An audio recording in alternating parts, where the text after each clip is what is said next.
Many came from the inner city, refugees from neighborhoods in the Bronx, Brooklyn, and South Jamaica. Neighborhoods they saw changing and dangerous to live in. These people saved their money and made their escape to what they called the last frontier in New York City, to Rosedale, to what they hoped would be a safe and quiet life. In the early 1970s, a few middle-class black families with very much the same idea in mind began to move to Rosedale, too. The whites saw their coming as a threat, the forerunner of more blacks bringing crime, blight, and poor services they had witnessed in other neighborhoods in the city, and the peace of Rosedale was shattered. In 1971, a score of men and teenage boys using axes and picks nearly destroyed a house reportedly bought by a black man married to a white woman. 200 residents stood by and watched. Since then, more than 10 acts of violence have been aimed at the few blacks living in Rosedale. The tension escalated with the coming of the Spencers. In the summer of '74, Tony and Glenda Spencer bought this 7-room house on 136th Avenue. They came to New York from the West Indies after living in London. Spencer, a photo engraver in Manhattan, said they just wanted a good place to live. But some whites suspected them of blockbusting, of trying to force lower property values on Rosedale homes so other blacks could afford to buy here. Before the Spencers moved in, their house was set on fire with gasoline. They moved anyway. On New Year's Eve day a year ago, while the Spencers and their sons slept, a pipe bomb exploded on the porch and smashed through the windows of the house. Police said the bomb was intended to wipe out the family. Attached to the bomb was a note that read, "Nigger, be warned. We have time. We will get your firstborn first." It was signed, "Viva Boston, KKK." Down with the Nazis! Down with the Nazis! Down with Hitler, brother! We decided that we would come down here and do whatever we could to help the Spencer family, to help any family that wants to move into a neighborhood and something goes wrong. Somebody comes, bombs their home, burns them, tells them to go back to Africa or some other slur, right? We are outraged by this. This is something that someone dreamed up that we have to mingle. I don't really think that that's life. I think we have basic differences. Our lifestyles are entirely different. If I don't feel that I want to mingle with blacks, there's no law in the world that can make me. And this is the issue here. Mike Biggio, unemployed accountant, bought his house in Rosedale for his mother, now deceased. Biggio is one of 2 men charged with bombing the Spencer home. They were acquitted. They're afraid of losing everything that they've worked for. Why should they lose it? Because a black family moves in? That they should be afraid of losing everything they worked for? How would they lose it? How would they lose it? You tell me, how would they lose that? They'd say to you, there's going to be crime here. We've got crime by the firebombing and the pipe bombing that was projected by the whites on a black family. So there's crime right here. There's crime in all neighborhoods, so we're not going to bring any more crime. They'd say our property values are going to go down. It certainly hasn't, and it certainly does not go down. They'd say my daughter is going to be mugged in school. My wife is going to be raped by a black person. Vice versa. That's going on before we got here. That could easily happen to anybody, blacks or whites. I mean, nobody wants this for themselves, whether it's a white family wants their children to be raped, black families wants their kids. Who wants that? Both sides in Rosedale are frustrated because they believe the scales are tipped against them. Friends of the Spencers point out that the 2 men indicted for the bombing were acquitted by an all-white jury. The frustrations compound, the tragedies add up, and confrontation spills beyond the ability of people to communicate. It spills into the darkest passions, it spills into the streets, and more frightening than all, it spills into the next generation. They shouldn't be here. People know that white and black people are never going to get along, so they should just stay apart, you know? Common sense. They just shouldn't try and get together because they just don't like each other, and they never will. It's the truth. What do you think of black people? I don't like them. Why? I really don't.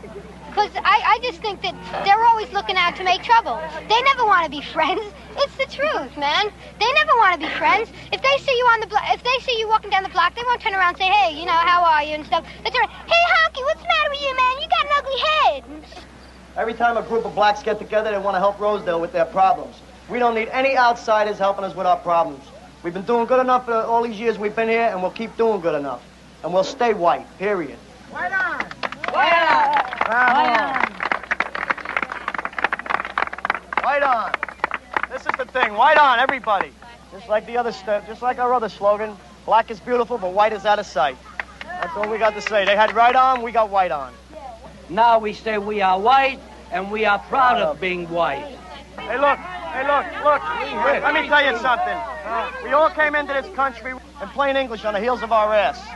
The white ethnic American, that's Italians, that's Irish, that's Germans, that's Jews. Everybody that came into this country came in with nothing. And we got something. Nobody ever did me any favors. Nobody gave me anything. Anything I got, I worked for. These people want anything, and they don't want to work for anything. This is what they want. They come up from the South, they go on welfare. They come from Puerto Rico, they go on welfare. We're sick of paying for these people.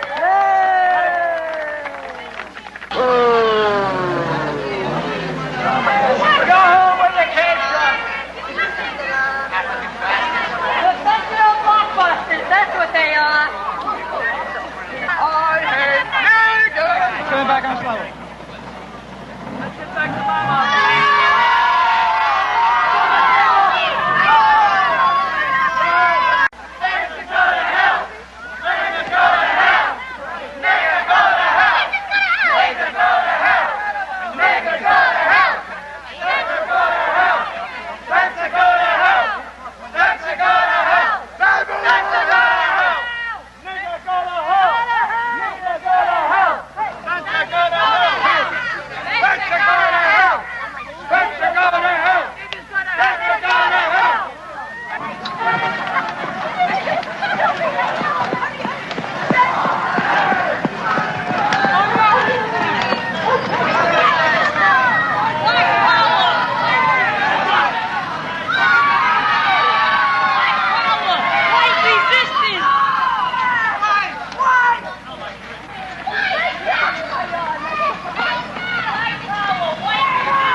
People start saying, get out of here, niggas.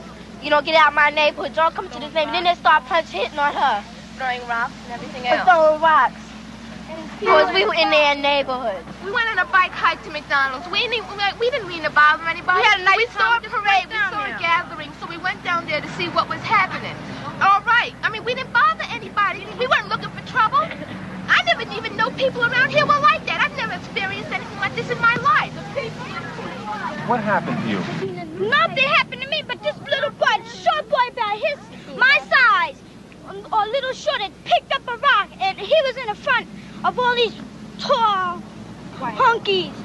But he threw the rock. He tried to hit my sister, but he almost hit me about that much away from me. And I was sure wish he had hit me with that rock. I would pick up the rock right next to me and hit him right dead in his face. They always say niggas are doing everything. They always say we're doing everything, right? We don't read it every time the white people come down the block. We don't push them out their neighborhood and throw rocks and start hitting them. We don't bother the white people around our neighborhood, but when we get in a white neighborhood, they just push us out. Yeah. Everybody with us, they said we're nothing, you know, they were a piece of dirt, dogs. I mean, that's the way you treat an animal. I mean, God, we're human beings. You don't treat other people like that. It's just wrong. Black, white, I don't care. A person is a person. Skin should have no bearing on how you treat a person. That's just wrong. I hate their goddamn guts. You don't Speak. I can't say that I hate them. I can't say that it's totally the kids' fault. I mean, I'm sure their parents had some bearing on the way they feel and everything else. I think it's just the system. I don't know. I can't say that I hate them because I don't hate anybody. Do you forgive them? No. No. Can't take back no hurt. But they gonna always do that. They always spit on us like we some dogs. They always gonna spit back on them. Ain't nothing gonna change.